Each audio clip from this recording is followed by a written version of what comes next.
तो भाइयों, आज की इस वीडियो के अंदर हम देखेंगे कि हमारे ग्रैंड आई10 new sports petrol plus CNG जो हमारी मॉडल है, जो फेसलिफ्ट मॉडल है, वो कितनी मैक्सिमम इसके जो स्पीकर हैं उसकी क्या कुछ है, जो हमारे स्टॉक स्पीकर है वो कैसे कुछ है। तो आपको मैं सुनाना चाहता हूँ इसका एक, अगर आपको सैंपल सुन पाओ तो आप, जो जैसे कि मैंने प्ले करा है। अभी मैंने इसको एप्पल कार प्ले से कनेक्ट कर रखा है। अभी इसके आप देख पाओगे तो 50 पे इसकी वॉल्यूम है। मोबाइल से जो है, अभी इसकी 50 पे वॉल्यूम करता हूँ मैं।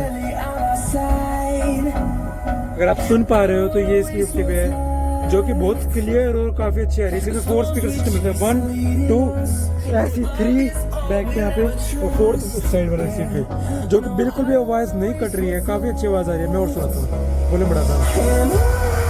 मैंने इसके बाद अब 60 कर दी है, अब भी बहुत अच्छी आवाज़ है। तो वॉल्यूम करता हूँ, इसकी आवाज़ अब भी नहीं कट रही। ज़्यादा देर में फुल आवाज़ नहीं कर सकता हूँ, आस पड़ोस के लोग कुछ बोल सकते हैं इसलिए, लेकिन इसके बाद फुल वॉल्यूम पे होने के बाद भी एकदम क्लियर सुनाई दे रही है। ट्रैवल और बेस जो भी होते हैं इसकी, आपको एकदम क्लियर जो क्लैरिटी है, चाहे वॉल्यूम फुल करो चाहे मिनिमम रखो, काफ़ी अच्छे स्टॉक स्पीकर है। 4 स्पीकर सेट मिलते हैं इसके अंदर आपको, 1 2 3 4। आपको इसका AC है वो भी काफ़ी अच्छा मिलता है। जैसे कि मैंने आपको पिछली वाली वीडियोस के अंदर बताया भी हुआ है कि इसकी जो हमारा MID होता है, अपना जो इंफॉर्मेशन क्लस्टर होता है, उसके अंदर हमें वो नहीं दिखता है। इसके अंदर हमें एवरेज और हमारा जो क्रूज की कंट्रोल नहीं मिलती है यहाँ पे क्लस्टर के अंदर, लेकिन हमने जो एवरेज कैलकुलेट करी है इसकी टैंक टू टैंक मेथड से, जो कि पेट्रोल के अंदर हमें अप्रोक्स 20 कंपनी क्लेम करती है, लेकिन हमें 18 आराम से मिल जाती है on highway and 16 to 17 in city. और अगर हम CNG में देखें इसकी एवरेज जो है हमारी, जो अगर हम हाईवे पे रनिंग रहती है कांस्टेंट स्पीड के ऊपर, अगर हम खुद मैनुअली कंट्रोल करते हैं क्योंकि क्रूज तो नहीं है, तो उसके अंदर हमारी जो कंपनी ने क्लेम करी है वो 27 क्लेम करी है, लेकिन हमारी 20 to 29 निकल जाती है, जो कि काफ़ी अच्छी है। जो कंपनी ने क्लेम करा उससे ज़्यादा हमारी निकल रही है। और अगर हम सिटी में रनिंग देखें तो 24 to 25 ईजिली निकल जाती है। अभी तक ये हमें 1.5 ईयर्स हो गए और इस गाड़ी को हमने 20,000 के around 20,639 kilometre to be precise हमने इसको रन कर लिया। इसके अभी तक 3 सर्विस हो चुकी है, जैसे कि हमें बताया जाता है कि फर्स्ट, सेकेंड और थर्ड सर्विस फ्री रहती है, लेकिन उनके अंदर सिर्फ और सिर्फ जो फ्री रहती है वो रहती है हमारा जो लेबर कॉस्ट। बाकी अगर आप जो भी होता है इंजन ऑयल या फिर अगर कोई पार्ट या फिर कुछ होता है तो वो आपको उसके लिए पे करना पड़ता है। और हमारी जो वारंटी हमें इसके साथ जो मिली है वो 3 to 5 ईयर्स की हमें वो मिली है। जो हमने इंश्योरेंस लिया उसके अंदर 0 डेप्थ इंश्योरेंस है। ये 1 ईयर का हमारा 0 डेप्थ है और बाकी वाला हमारा वो है नॉन कॉम्प्रिहेंसिव वाला, लेकिन 0 डेप्थ ही हम आगे इसको कंटिन्यू करेंगे। अगर एक बार अगर वो हमारा इंश्योरेंस टूट जाता है तो वो आगे हमें नहीं, बहुत रेयर चांसेस होता है, फिर से हमें इसकी फिटनेस चेक करवानी पड़ती है, फिर हो पाता है। इसलिए हमें इसको 0 डेप्थ पे रहेंगे, क्योंकि 0 डेप्थ जो इंश्योरेंस होता है वो ही बेस्ट रहता है। 0 डेप्थ इंश्योरेंस के अंदर मैं आपको बता देता हूँ क्या रहता है 0 डेप्थ।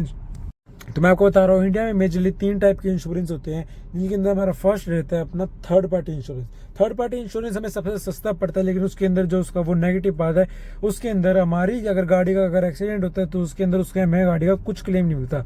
उसके अंदर आपका बस 2 बेनिफिट रहेगा आपका, जैसे ट्रैफिक पुलिस के लिए, आपको उसके लिए ट्रैफिक के लिए ठीक रहेगा पुलिस के लिए, और दूसरा जो हमारी जो एक्सीडेंट गाड़ी अगर दूसरी गाड़ी का है तो उसके अंदर हमें कोई प्रॉब्लम नहीं आएगी। और उसके बाद आता है हमारा कॉम्प्रिहेंसिव इंश्योरेंस, जिसके अंदर ऐसा होता है कि आपको कॉम्प्रिहेंसिव इंश्योरेंस के अंदर ऐसा रहता है कि जो हमारी गाड़ी है उसका 50%, अगर हमारी गाड़ी डैमेज उसका 50% हमें पे करना पड़ेगा, 50% इंश्योरेंस कंपनी पे करेगी। और जो अगर जो जिस पार्टी का एक्सीडेंट हुआ है उसके लिए इंश्योरेंस पे करेगी। कॉम्प्रिहेंसिव में 50% हमें पे करना पड़ेगा अपनी गाड़ी के नुकसान का, 50% वो क्लेम करेगी।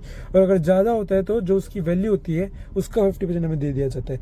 अगर हम जैसे 0 डेप्थ मिलता है स्टार्टिंग में न्यू गाड़ी का, हम उसको आगे की लाइफ में कंटिन्यू करते हैं। हमारी पुरानी गाड़ी का भी 0 डेप्थ था, अगर हम उसको ही 0 डेप्थ को कंटिन्यू करते हैं, अगर बीच में ब्रेक हो जाता है तो इशू आता है उसको फिर से रीस्टार्ट करने में। अगर 0 डेप्थ में ये रहता है अगर आपकी जो गाड़ी है उसका एक्सीडेंट होता है तो फुल जो होता है इंश्योरेंस फॉर आपकी गाड़ी का भी सामने वाली गाड़ी का भी, दोनों का क्लेम जो होती है इंश्योरेंस कंपनी करती है। और इसके अंदर ये रहता है कि आपकी गाड़ी का 100% जो होगा, जितना भी चार्जेस बनेंगे उनको ही पे करना पड़ेगा इंश्योरेंस कंपनी, बस आपको होना है, आपको पे करना है फाइल चार्जेस। और इसके अंदर अगर आपको ऐसा लगता है कि इंश्योरेंस कंपनी को कि हम इसके अंदर अगर इसको इंश्योरेंस में ठीक कराएंगे तो उसकी कॉस्टिंग ज़्यादा आ रही है, तो इसकी जो मार्केट वैल्यू होगी, आपको इंश्योरेंस वाले जहाँ से बुक करते हैं वहाँ पे दिखता है इसकी मार्केट वैल्यू आज के टाइम पे कितनी है। वो उसकी वैल्यू आपको hand to hand on cash जो भी होता है, मतलब ऑन कैश नहीं है, जो इसी भी तरीके से आपको पे कर देते हैं जितनी उसकी मार्केट वैल्यू है।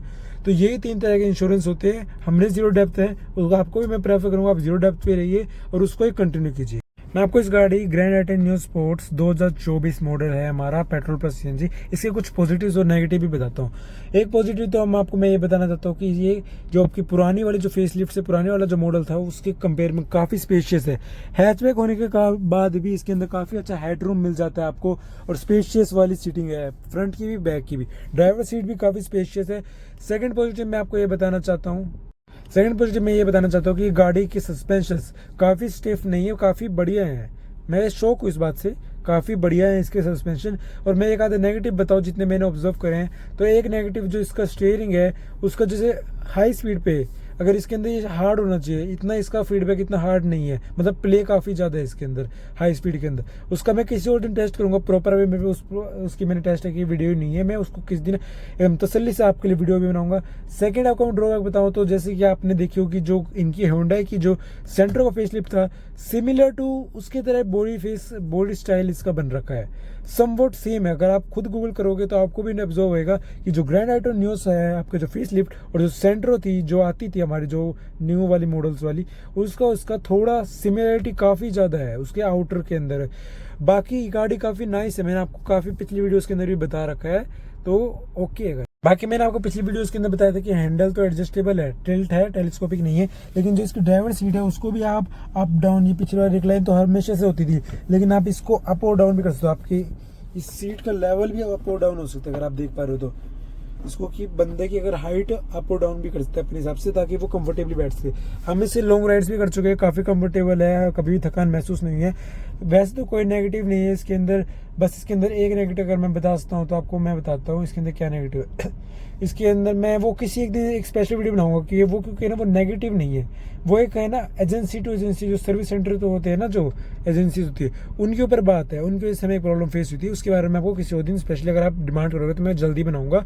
वो कंपनी तो क्या मतलब जो आपको डीलरशिप होती है ना उसका प्रॉब्लम है वो, मैं उसके बारे में किसी और दिन बताऊंगा, जिसके कारण हमें प्रॉब्लम हुई, हमारी कार को प्रॉब्लम हुई, हमने जो कार खरीदी है हमें क्यों प्रॉब्लम, हमने पे करा है। बाकी कोई कंपनी नहीं है।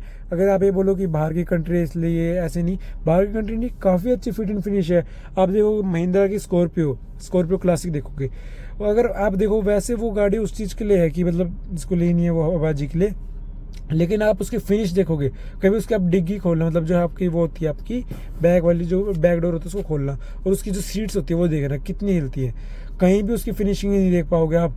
कहीं भी जो जॉइंट्स होते हैं वो एकदम बहुत ज़्यादा गैप मिलेगा, आप कोई भी देख लेना, एक पीस की बात नहीं, मेरे फ्रेंड पे है, मैंने देखी हुई है, मैं तब बता पा रहा हूँ। बाकी काफ़ी नाइस है। आगे कोई प्रॉब्लम्स आएगी, आगे कुछ बात होगी तो मैं आपको बताऊंगा। ओके गाइस, ठीक है गाइस, राधे राधे भाइयों, आज की वीडियो में इतना ही था। आगे भी ऐसी रेगुलर वीडियोस आती रहेंगी, आप ऐसी सपोर्ट बनाए रखें।